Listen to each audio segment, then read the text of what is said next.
네, 안녕하세요. 도사 이승태 TV의 이승태 변호사입니다. 이것도 좀 재미있는 환경 사건인데요.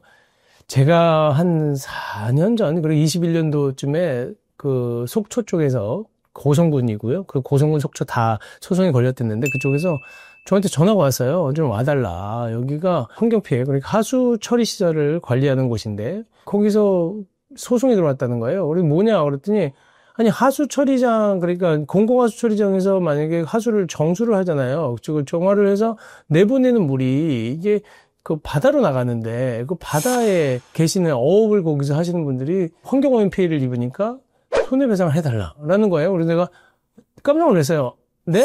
지금 우리가 여기에서 하수 처리 시설에서 나가는 방류수로 인한 피해가 생긴다고요? 그랬더니 그렇대요. 그래서 아니 이거는 환경오염이 아니라 더러운 물 오폐수를 가져다가 오수를 갖고 정화시켜서 정화된 물을 내보내는 건데 그 기준치는 없나요? 그랬더니 안 넘는데 그렇다는 거예요. 그래서 내가 그래요? 그래 현장을 갔어요. 가가지고 하수처리 시설에도 들어가 보고 그 다음에 이제 그 물이 어디로 흘러내려가는지 보니까 약간 그 천을 통해서 이제 바다로 나가기도 하고 또 하수처리 관로가에 다 처리한 물이 그냥 바로 해안부터 들어가는 게 아니라 관을 깊게 깔고 들어가서 관에서 그를 통해서 중간에부터 물이 나가는 거예요.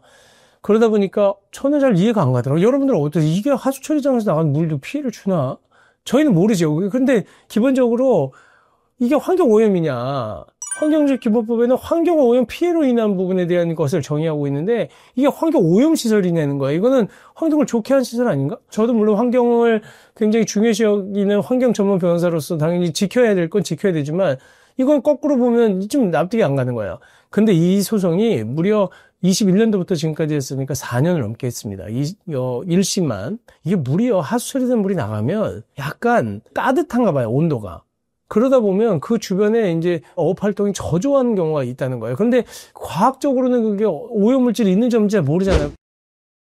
피해가 심하다 이러고 소송이 들어온 거예요. 근데 제가 항상 얘기하는 거지만 소송에서는 기본적으로 불법행위에 의한 청구 소송을 하려면 입증해야 될 게 뭐냐면 상대편이 책임 있는 사람이 고의 과실로 나한테 불법행위, 위법행위를 해서 여기 같은 경우에는 하수처리 시설부터 그 오염물질을 방류해서 우리가 피해를 입었다. 그리고 손해액은 얼마다까지 입증해야 되는데 환경소송의 경우에는 그걸 약간 완화시켜줍니다. 그래서 고의과실까지 구체적으로 입증하지 않아도 돼요. 그 다음에 기본적으로 그쪽에서 오염물질이 발생해서 나한테 도달했다는 것까지만 입증하면 그 정도만 되면 입증 책임을 전환해줘서 나머지는 책임 없다는 걸 거꾸로 가해한 쪽에서, 그러니까 방류한 쪽에서 입증하도록 되어 있어서 좀 유리하긴 하죠. 이제 왜냐하면 워낙 입증하기가 어렵기 때문에 피해자들을 보호하려고 그렇게 입증 책임을 약간 전환해 놓은 건데, 그래도 기본적으로는 어떤 사실을 입증해야 되느냐? 소송을 주장하고 피해를 주장한 자가 오염물질이 거기서 나와서 우리한테 도달했다는 사실까지 입증해야 되는 거예요.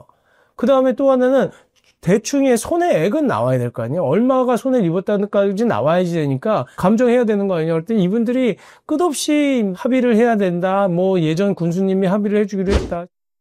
근데 그 실제로 이제 여기 군수님께서 여기에 이제 보통은 어촌계가 있거든요. 어촌계랑 이제 협의를 어느 정도 했었어요. 그러다가 협의한 거 있으니까 지켜라라고 했는데 그거는 사실은 전 군수님이 어떻게 보면 약간 선심 쓰신 거죠. 내가 해줄게라고 얘기했는데 그거는 군에서 지출되는 비용 있잖아요. 군에서 만약에 군수가 내가 얼마 주겠다라고 얘기했다고 하더라도 군에 부담이 되는 그런 그 계약이라든지 또 그런 행위들은 그 의회에 승인이 없으면 안 됩니다.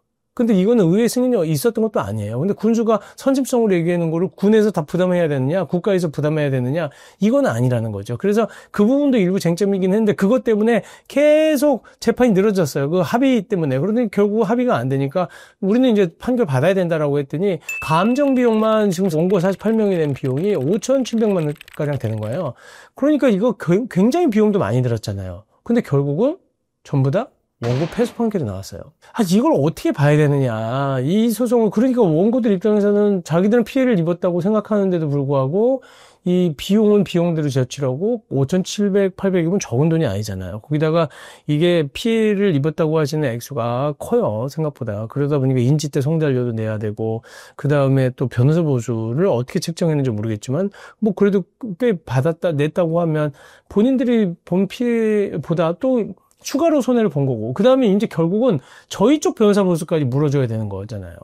이게 결국은 이분들이 주장했던 피해가 두 개입니다. 여기에서 첫 번째는 이 하수종말 처리장을 만들 때 생긴 부유물질이 떠내려가서 본인들이 피해를 입었다. 부유물 같은 거. 그다음 두 번째는 처리 시설이 완공된 이후에 나가는 어떤 따뜻한 물이라든지 어떤 그 물 때문에 그렇다. 근데 결국 감정해보니까 실질적으로 이분들이 또 손해가 발생하지도 않았어. 이게 하수처리 시설이 들어오기 전과 후가 명확하지 않은 거예요. 이게 등락이 좀 있는데, 이게 반드시 막 우리 하수처리 시설이 들어오면서 조개도 키우고 뭐 양식도 하시고 뭐 여러 가지를 했던 건데, 그 어업활동, 수산업이 계속 하락하지 않았다. 그리고 또 하나는 그 부유물질로 인한 것도 손해가 잘 드러나지도 않는다. 그러니까 결국은 두 군데가 다 책임이 없는 거죠. 그러니까 앞에서 볼 때 이 오염물질이냐, 이게 오염물질이 실제로 있었냐, 그것도 정확하지 않고, 그리고 우리나라가 선진국인데 하수 처리를 한 물이요, 거기 오염물질 있는 물이 나가지 않습니다. 근데 아까도 얘기한 것처럼 약간 탁한 거라든지 또 아니면은 그 온도에 문제는 있을 수 있지만 그걸로 그렇게 심각한 피해를 입었다고 볼 수 있느냐. 그 다음에 또 하나, 이분들이 그 사실 바다에 있는 거는 이게 결국은 다 자기들 게 아니에요. 이분들이 거기서 영업도 하시고 수산업을 하시지만, 아니 거기에 나라 전체를 위해서 하수 처리를 해서 일부 좀 완전 100% 친환경적이지 않은 물이 약간 나간다고 하더라도 그거를 정책적으로 하고 있는 부분인데, 이거를 어떻게 국가가 다 배상해 주느냐. 그리고 하수 처리해 주면서도 계속 피해를 배상해야 되는 문제가 있을 수가 있잖아요. 그래서 이게 쉽지 않더라는 거예요.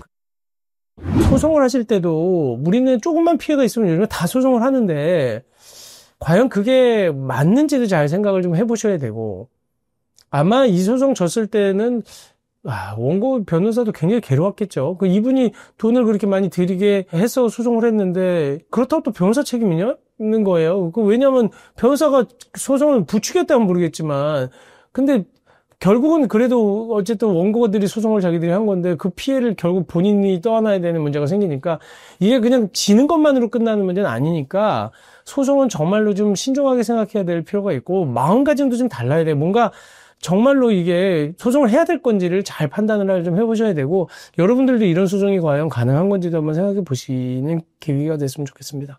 네, 오늘 방송은 이것으로 마치도록 하겠습니다.